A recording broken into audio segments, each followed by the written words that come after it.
Good evening, I'm Steve Hensley. We begin tonight with some breaking news out of Knox County.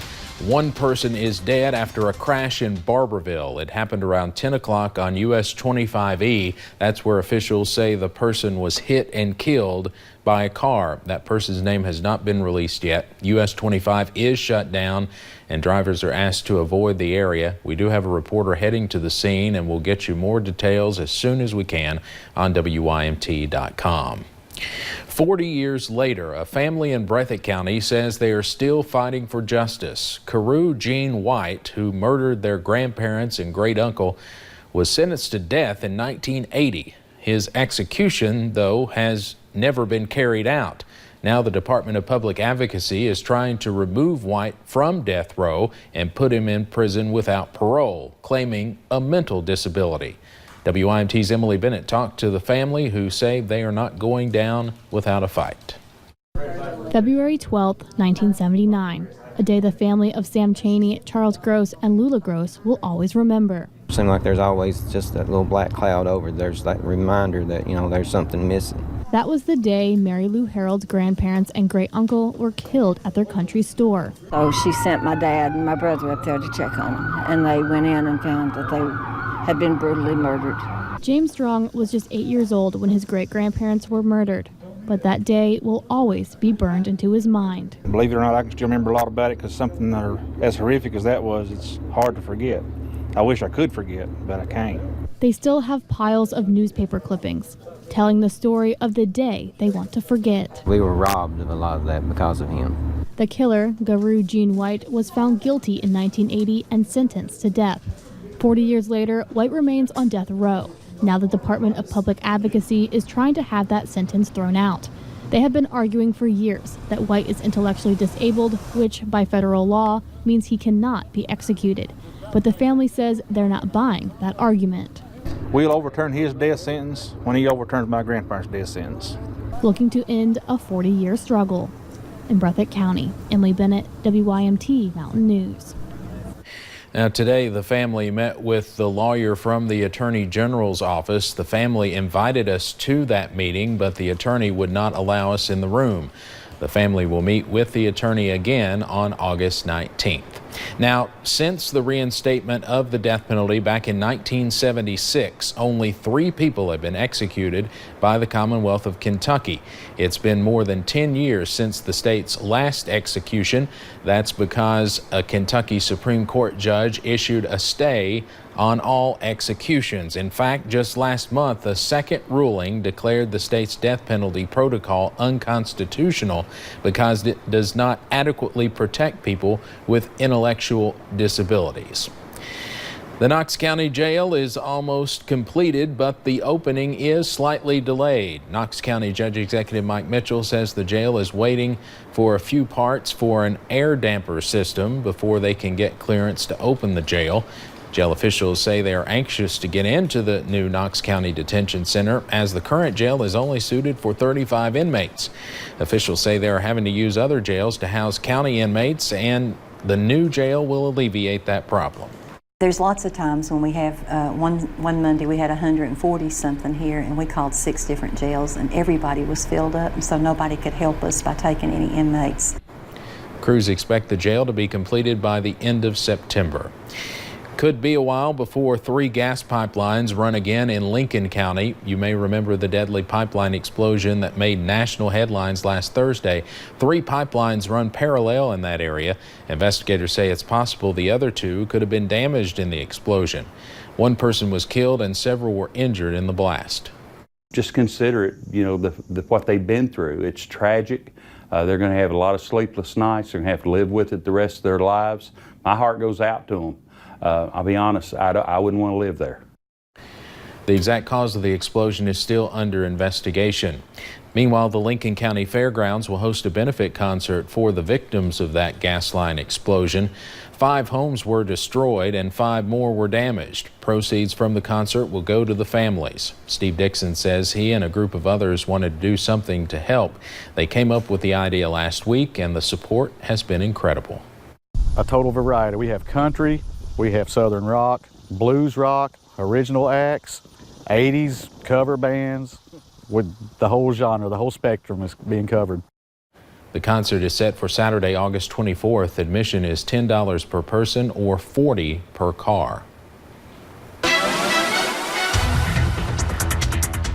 Well, we've been dealing with those isolated showers on and off throughout the overnight hours, and most of us getting a break except for us here in Hazard. We'll get into that in just a second, but you'll notice Interstate 64 up into Moorhead. They have been dry throughout the day. They're even seeing those mostly clear skies as we head into the rest of those overnight hours. So there's those isolated showers and storms we've been seeing really on and off throughout the evening. Those starting to die down, but you could see just a little bit of a pop-up here in parts of Perry County, just right over us here at the station. You're seeing a lot of that. It's just that ground clutter from the radar, but we're also dealing with a little bit of a pop-up shower in northern Pulaski County. Now, checking out those temperatures, you'll notice those low to mid-70s. Overall, not too bad. Still warm over into London. Check it out. They're into those upper 70s. They were just near 80 a few moments ago, but those dew points in the lower 70s, making it feel pretty muggy out there. So late tonight, early into tomorrow, we will definitely see that patchy fog, especially if you're waking up early for your Saturday morning. But the good news is, as we head into the weekend, sunny skies will be warming up as we head into your Sunday and into your Monday as well. And when's that next cold front going to arrive? I'll have those details coming up in just a few short minutes. Seems like it rains a lot during the 11 o'clock news in Hazard. I'm not sure what it is. Paige, thank you. Well, we've followed coal miner protests in Harlan County for nearly 2 weeks now. Black Jewel went bankrupt and coal miners have gone without pay for weeks. Another company, Copper Glow, is buying the mines. And while that plays out, a group in Lexington is collecting school supplies for those families. Shelby Lofton talked to the organizers. Instead of a bus carrying kids, it's a bus carrying items to kids. Backpacks, paper, crayons, pencils, glue sticks. Heritage Baptist Church members parked in the Myers lot to raise money and collect donations for students affected by the Black Jewel bankruptcy. These people up there, they need help, and bad. A lot of back pay not coming in, and people who have already gotten responsibilities and commitments and then not being able to do so and having to decide, do I buy this or to buy that? After tragedy, we often hear about sending prayers and support, but Pastor Greg said his church likes to help out in a tangible way. So they can actually concentrate on mathematics and spelling and English and not concentrate on, do I have to write on both sides of the paper because I've only got one ream? Can I fit all this stuff into my backpack, or do I have to carry it? Just let them be kids. Terry Aldridge was inspired to organize a fundraiser after reading headlines about the miners. As a mother, she wants the kids to go to school without worrying. Know what the kids are thinking. Where's it going to come from? Because they're old enough to know their families are doing without. On Sunday, they'll bring their caravan of kindness to Harlan. Everything bad that's happened within the last week, showing a little bit of kindness to our Commonwealth and just total strangers, that giving a little kindness is going to make a big difference for somebody. Yeah. Shelby Lofton, WYMT Mountain News.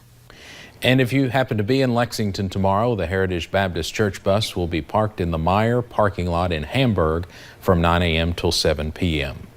Today at the Sportsplex in Knott County, a clothing giveaway is allowing families across the region to take home free clothes. That giveaway is providing clothes for all ages and sizes. Wendy Krause, a volunteer who traveled from New Mexico with her husband, says there's a reason they traveled the distance to help Eastern Kentuckians. The people are just amazing. They're so sweet and so kind and so grateful for anything that you do for them. More than 100 families had already stopped by the giveaway earlier today when we were there. Now, if you did not make it, it is still going on tomorrow at the Sportsplex from 9 a.m. until 7 p.m. or until the clothes are gone.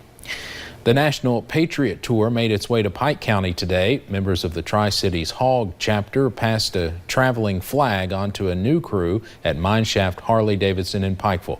The tour is a mission to get an American flag into every state across the nation, but it is about more than the flag. Those involved say it is a way to raise awareness about veterans and military families in need. Nation of Patriots uses the event in its efforts to provide financial help to those who have served our country. And it's with great honor and pleasure that we can promote the remembrance of our veterans and those who've made sacrifices and done so much for this country. The flag is expected to leave Pikeville Saturday on its journey to Princeton, West Virginia. Thousands of people are celebrating in Corbin at the annual Nibrock Festival. As many of you know, Nibrock is just Corbin spelled backwards. But what you may not know is why Nibrock was used as the festival name to begin with. Even most of the locals were unsure of the answer, but one Corbin man says he knows the true story from many years ago. The name itself came from a group of our community leaders and chamber members in 1952. They were sitting around a table and wanted to come up with a way to celebrate our community. We were trying to figure out a festival or a way to celebrate. And so they said, well, we need to just turn the town inside out. And Nibrock was born, or so the legend goes. The festival will continue until tomorrow night. Tonight, the Primary Care Center in Hazard hosted its 15th annual Fun Fest. The Fun Fest is described as a back-to-school bash mixed with a fall festival. More than 300 people came out tonight. They were able to get free sports and school physicals along with free school supplies. Kids enjoyed a variety of food and games. Organizers say it's the largest Fun Fest yet. Oh, they've had a ball today. The kids have lined up for magicians. They've lined up for the cakewalk today. We've done a huge amount of free sports physicals inside today. I think last year we've probably doubled this year and maybe even tripled to what we done last year. Each year the theme is different, and this year's theme was a carnival.